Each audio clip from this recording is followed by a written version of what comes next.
Oh, hello there. I was just researching my favorite topic, the Vietnam War.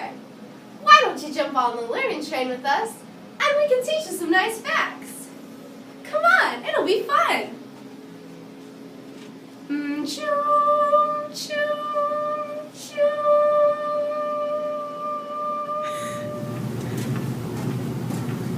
Hi, train conductor. Hello. Grace.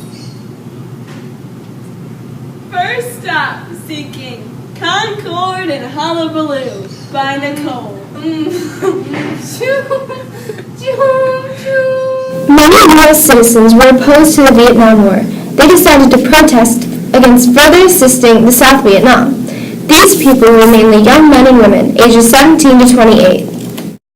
The young Americans protesting against the Vietnam War desired the world to be composed of peace and non-violence. The people being drafted into the Vietnam War were ages 18 to 25 years old. They were the people that couldn't afford to go to college.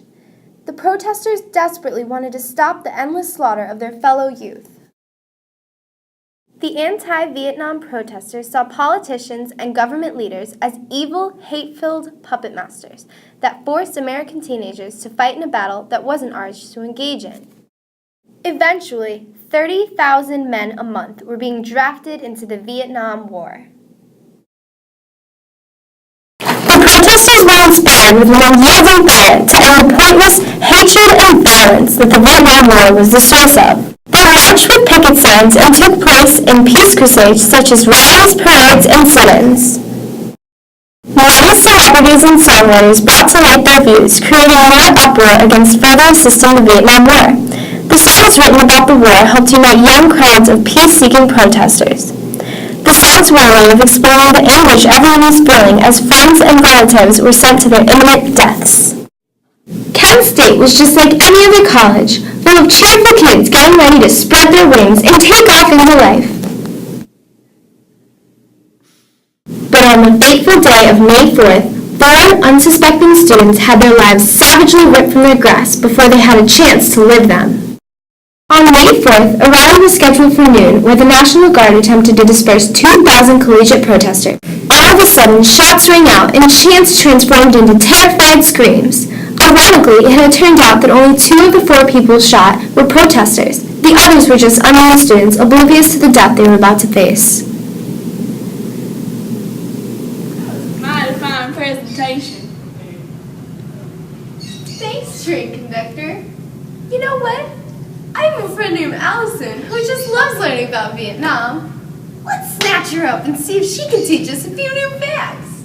Sounds like a great idea to me.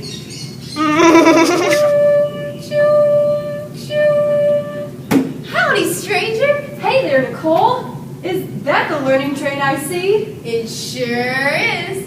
We were wondering if you'd like to join us. Today we're learning about your favorite topic, the Vietnam War. That is my favorite topic. I was wondering if you had any facts to teach us. I do. Then hop on! Oh! Choo! Choo! Choo! Second stop, when it all landed. The Aftermath of Vietnam by Allison. An estimated $167 billion was spent on the Vietnam War. America didn't have that amount of money to spend on the war, so we began borrowing money from other countries.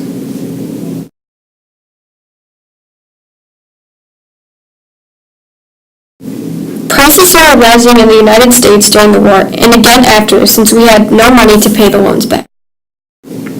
Before entering Vietnam, America was viewed as an invincible country.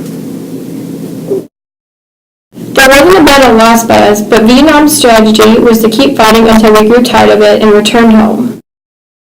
After losing the Vietnam War, America was no longer considered the invincible country. It came as a shock to most people that we had lost a war against the small country of Vietnam. The reputation of our country was tarnished, and there was nothing we could do to fix it.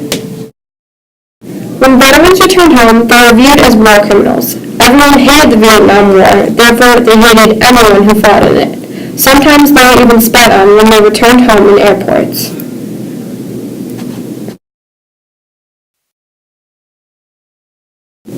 since it was the government's idea to go into Vietnam, and we lost the war, the government wasn't trusted anymore. The citizens of the United States were so devastated by the loss that they believed the military shouldn't intervene in other countries' disputes unless our nation is clearly involved, there is strong public support, and there's a likelihood of a quick, inexpensive win.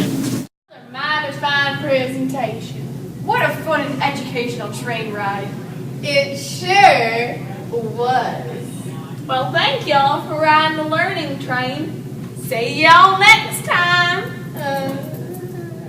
Nicole as herself, a politician, victim 1 and 3, and a baby. Grace as train conductor, Australia, and victim 2. Allison as herself, teen, National Guard, veteran, and America. And Nikki as victim 4 and camera woman. We